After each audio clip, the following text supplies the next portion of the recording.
Hi there.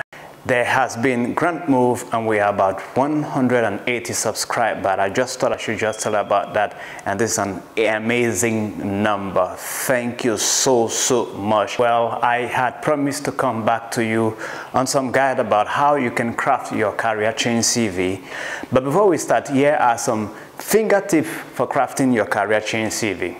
Tip number 1A is that you must be specific. You must tailor your resume to the career job that you are applying for. Tip number 2, the B part, take advantage of your resume summary to highlight your transferable skill. Two things here: tailor 1, 2, transferable skill, and 3, highlight those ones. Number 3 is the hybrid CV template works better.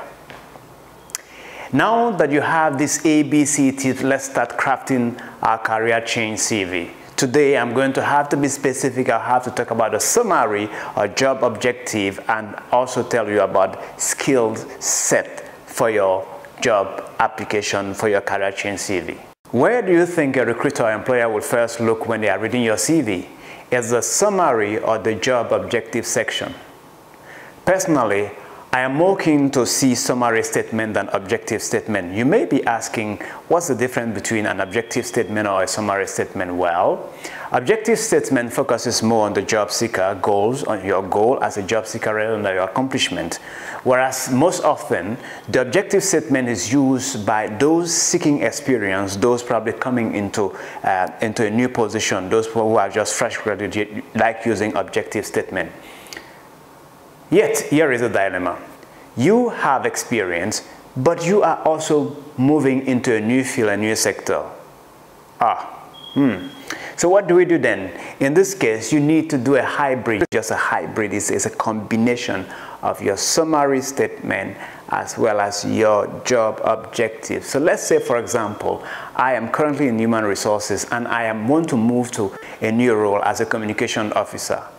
What do? I will do 3 things. The first thing I'll have to do some groundwork where I need to take a look, sit back and take a look at the first 3 steps that I did mention about, which is first, you have to be specific. Second, you have to take advantage of your job summary. The third thing, you have to do the transferable skill.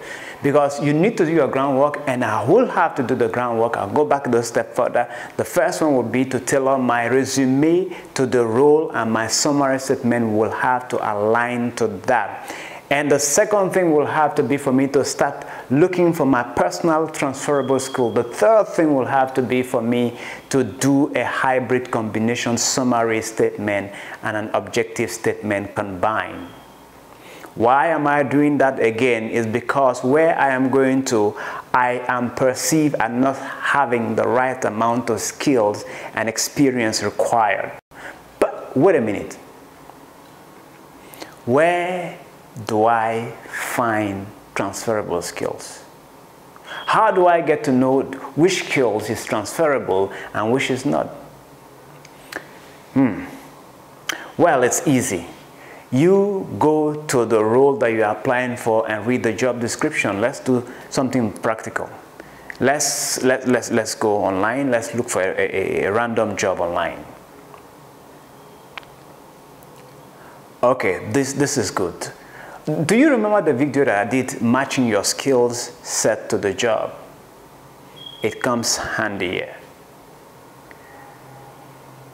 So quickly, what I'm doing here, I'll take a look at which of the skills here is transferable. I have some transferable skills here, and I'll use them to my advantage. So therefore, my summary statement will now read something like this. A human resource professional with over 10 years of experience looking to transfer my skills to the media and communication sector. My proven analytical creativity and money management skills makes me an ideal fit for the media and communication position with Tungson Entrepreneurship Holding. So you see how that works. It seems simple, but it's not simple. One thing, again, remember, you need to be very specific here. You've seen that I highlighted the word transfer. I've used the word transfer experience. I've also used the name of the position and the organization that was being deliberate. You will need to be specific here. You need to be deliberate in some things. Remember, being specific can be very, very helpful. I was deliberate in mentioning the name of the organization and the position. Do you know why? It's a relationship trick. People tend to pay more attention when you make specific reference to them. Where I come from, for example, there's an adage that says that the farm that belongs to everybody may never get the attention of anybody. In other words, the farm that belongs to everybody may get the attention of nobody. But when somebody is giving a specific field, is speaking of this tact, and you say the field belongs to somebody, somebody will do work on it and look for every other person to be able to support him. Same thing. When you mention people by name, they become more alert. So when you put that out there, somehow people tend to associate themselves. It's subliminal, but it works. For example, when I am doing a report, if I have to do a recruitment report, sometimes I keep mentioning names because I've seen that this candidate actually is good and I want that candidate to register the mind of the people. So I mention the person's name. I make some specific reference to the person. So the person reading it definitely begin to have that name resonating. It is psychological. So remember, as a rule, that your skill must come to show that you can make a relevance. Let's talk about skill set. There's a part in every application that actually is very easy. It's a part where you can make use of it, but as easy as it seems, this same part will actually be a killer for many job applicants. It's the aspect that requires you to highlight your skill set. No English, no prose required, just a listing of your skill set. Why is that part a killer for most persons? Because most persons are not deliberate. They are just, you pick any skills and put them. And example, you will see that I had applied the rule number 1 to be specific to match my application and skill to the role. For example, I have skills in exit management. That is, recruitment comes, people come in onboarding, and then we have to offboard them when they are leaving. But I'm not going to put that skill here. It will be a waste of space. It will be a waste of time. It will be a waste of reading if I put exit management as a skill. Because this very position does not require my exit management skills. I am not going to have to take people through a process of letting them know that you are leaving this job.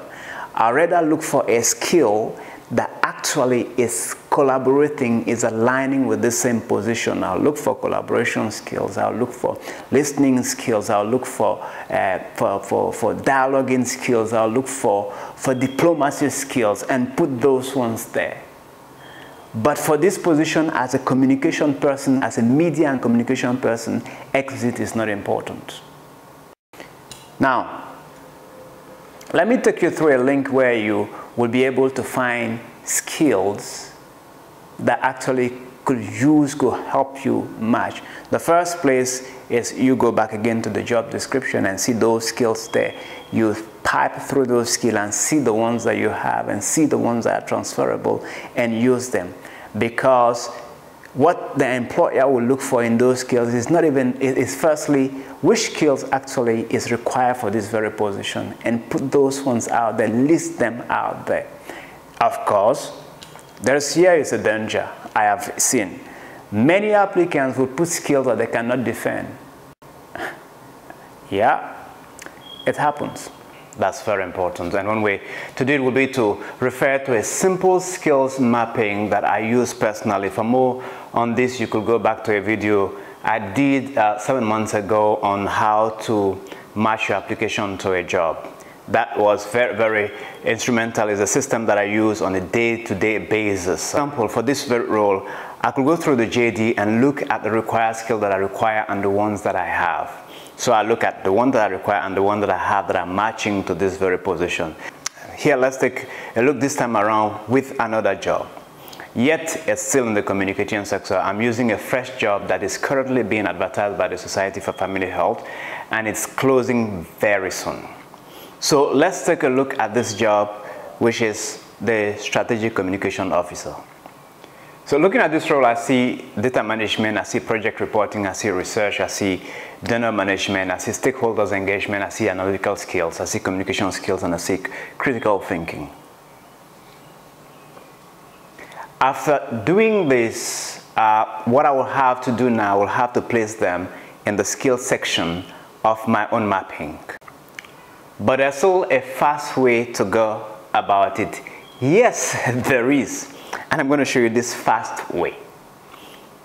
Do you remember that video that I also did on how to speak the language of robot that I hire human? I did introduce you to JobScan. Do you remember? Yeah. JobScan is a very interesting tool, and it makes life easy for the recruiter as well as also the candidate seeking for a job. You can use JobScan to fast track your search of relevant skills for this role. Let's try and see how it works. So we'll go to JobScan. So the first thing for me would be to copy the details of the job advertised. You can scan if you want. Next, I will post my CV, or preferably to copy and paste my CV.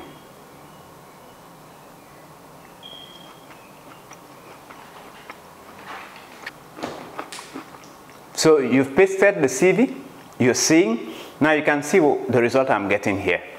I'm seeing the job, I'm seeing the skills required for the position, as well as I'm also seeing the ones that I have, the ones that I'm missing.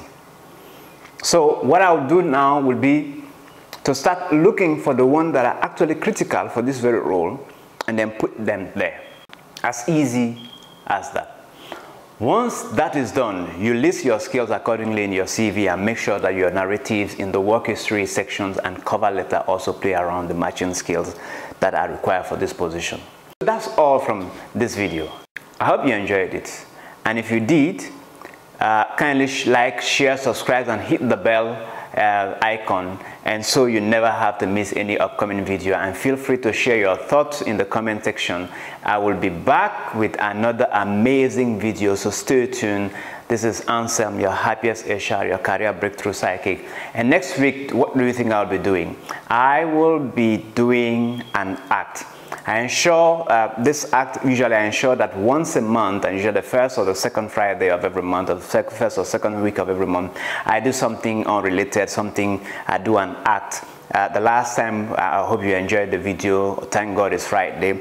And so next I'm going to have to do an act. After the act, then I'll have to move on again to continue our series on how we can move to our next career or job. Thank you so much again. This one goes straight to my heart. I'm so grateful for all the effort you are putting on in making sure that we are here, and we are in making us realize that we are actually being useful to you. Thank you.